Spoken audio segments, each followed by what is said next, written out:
This is A Radical Thought, and I'm Rick Lancaster. Let's take a look at a verse or two from the Bible and see what God might want to say to us today.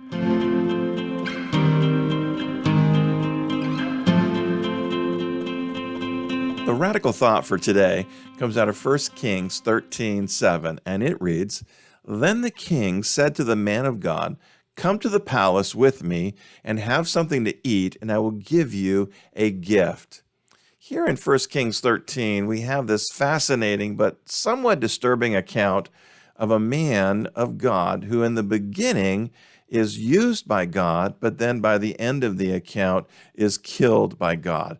This man of God, who is not named in this account, is used by God to confront King Jeroboam, king of the northern tribes, who has sinned greatly against God by making gold calves, which he himself is making sacrifices to, and leading the people to do likewise. God is very upset with Jeroboam, and so sends this man of God to speak forth a prophecy to him. God tells the man of God to speak forth the prophecy and then to return home. God protects the man of God from the anger of Jeroboam. During the encounter, Jeroboam recognizes the Spirit of God upon this man of God, and so he invites him back to his palace for food and gifts. The man of God was told by God not to eat food or drink while he was on this mission, and so he refuses the offer and returns home by a different route as he was instructed. So far, so good. This man of God has done exactly what God told him to do, but then there's a twist in this story.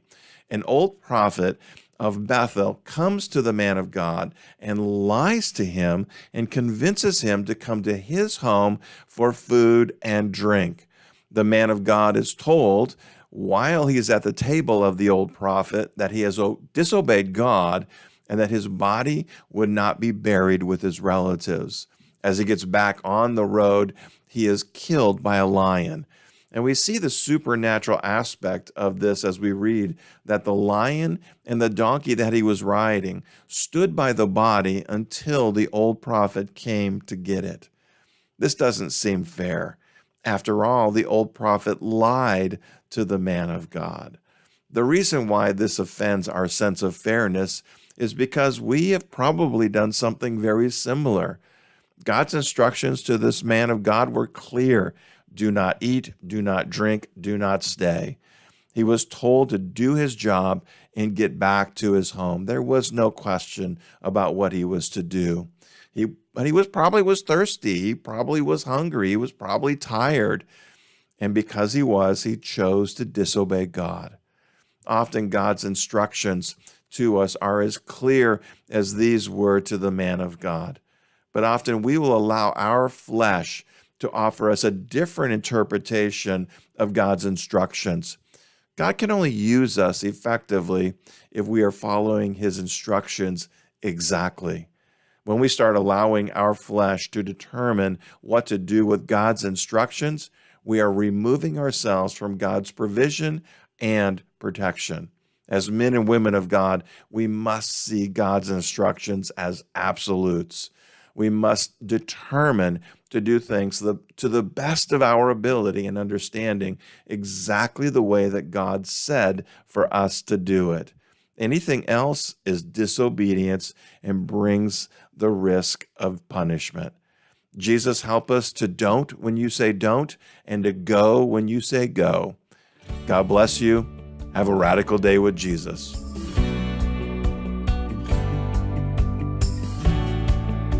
Thank you for watching A Radical Thought.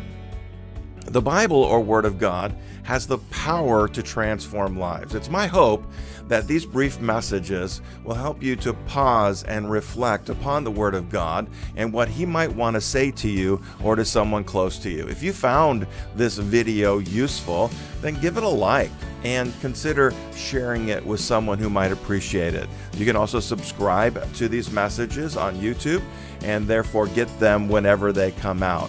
We would love to hear from you. You can reach us at aradicalthought.com, and while there, you can find other resources that will help you to glorify God, bless others, and grow in faith.